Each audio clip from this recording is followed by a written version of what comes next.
UP का वो अपराधी जिसने मरने के बाद भी किए थे कई अपराध, कहानी सुनकर सीएम पीएम की भी उड़ गई थी नींद। सनी देओल की फिल्म देखकर रखा नाम, 5वीं क्लास के बाद स्कूल को छोड़ा, फिर अपने ही मालिक का पहली बार सर फोड़ा। जौनपुर का वो मुन्ना भाई जिसकी मौत पर पूरी विधानसभा ने ताली बजाई। मुन्ना बजरंगी की कहानी जिससे सरकार को हो गई थी बहुत परेशानी। मुख्तार अंसारी का वो एहसान जिसने मुन्ना बजरंगी को बना दिया था खूंखार शैतान। मुन्ना का वो काम जिसने उसे बना दिया अपराध की दुनिया का बड़ा नाम। जी, 90 के दशक में जब यूपी में अपराध का बोलबाला हुआ करता था, उस वक्त उन अपराधियों में एक नाम मुन्ना बजरंगी का भी था। नाम के हिसाब से मुन्ना का काम भी था। साल 1967 जौनपुर के गांव पूरे दयाल कसेरू में पारसनाथ सिंह के घर मुन्ना के पिता किसान थे और घर के हालात भी बहुत अच्छे नहीं थे, इसलिए 5वीं के बाद ही मुन्ना को स्कूल छोड़ना पड़ा। लेकिन उसके बाद मुन्ना ने अपराध की दुनिया में जो काम किया उसकी कहानी बड़ी दिलचस्प है। चलिए आज आपको मुन्ना बजरंगी की पूरी कहानी सुनाते हैं। साल 1982 मुन्ना अक्सर गाँव में लड़ाई झगड़ा किया करता था। एक दिन आपसी विवाद की वजह से मुन्ना ने गांव में मारपीट की। पुलिस कंप्लेंट हुई। तब से गांव के लोग भी मुन्ना से डरने लगे। हद तो तब हो गई जब इसके 2 साल बाद ही मुन्ना ने अपने सेठ की हत्या कर दी। दरअसल अपने शुरुआती दिनों में मुन्ना कालीन बुनने का काम किया करता था। काम खत्म करने के बाद उसने और उसके दोस्तों ने अपने सेठ फुल्लन से काम के पैसे मांगे।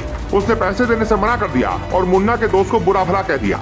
कुछ दिन बाद सेठ फुल्लन की गोली मारकर हत्या कर दी गई। उसकी हत्या का आरोप मुन्ना पर लगा और पुलिस ने उसकी खोज शुरू कर दी।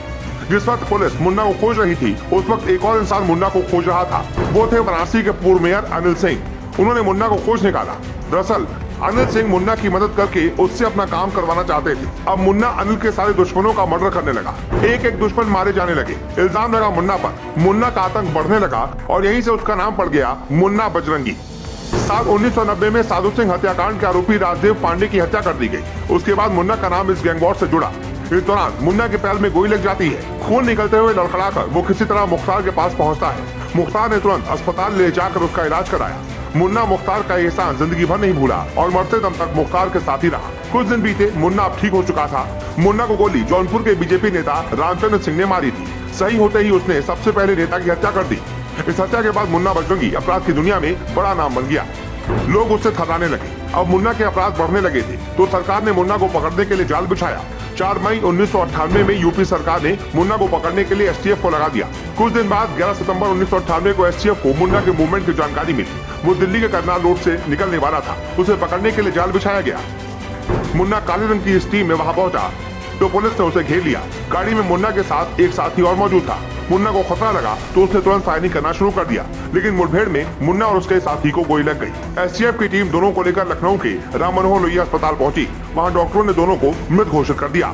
बताया जाता है कि जिस वक्त मुन्ना को गोली मारी गई, उस वक्त यूपी विधानसभा में बढ़ते अपराध को लेकर कल्याण सिंह की सरकार पर निशाना साधा जा रहा था। इसी गहमागहमी के बीच कल्याण सिंह को एक पर्ची मिली। पर्ची देखते ही सीएम कल्याण सिंह के चेहरे पर मुस्कान आ गई। पर्ची में लिखा था, एसटीएफ ने नामी डॉन मुन्ना को मार गिराया। उस समय मुन्ना का खौफ इतना ज्यादा था कि जैसे ही कल्याण सिंह ने विधानसभा में ये जानकारी सबको दी, सभी ने मेजे थपथपाकर अभिवादन किया।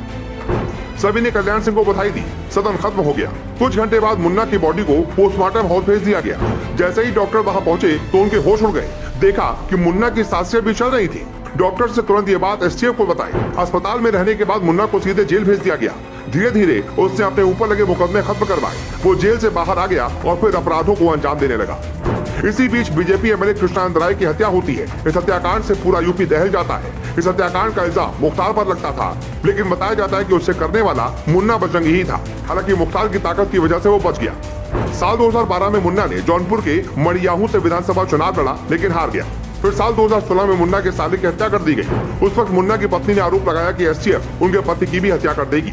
लेकिन इसी दौरान यूपी में सरकार बदल जाती है और सपा सरकार के बाद यूपी में बीजेपी सरकार आती है और योगी सीएम बन जाते हैं। उसी वक्त एक बार 8 जुलाई 2018 को मुन्ना को झांसी जेल से बागपत जेल भेजा जाता है। अगली सुबह खबर आती है कि जेल में कुछ शूटर्स ने मुन्ना को गोली मारकर हत्या कर दी। यहीं से मुन्ना का चैप्टर हमेशा के लिए खत्म हो जाता है। जाहिर तौर पर योगी ने आते ही मुन्ना का आतंक खत्म कर दिया।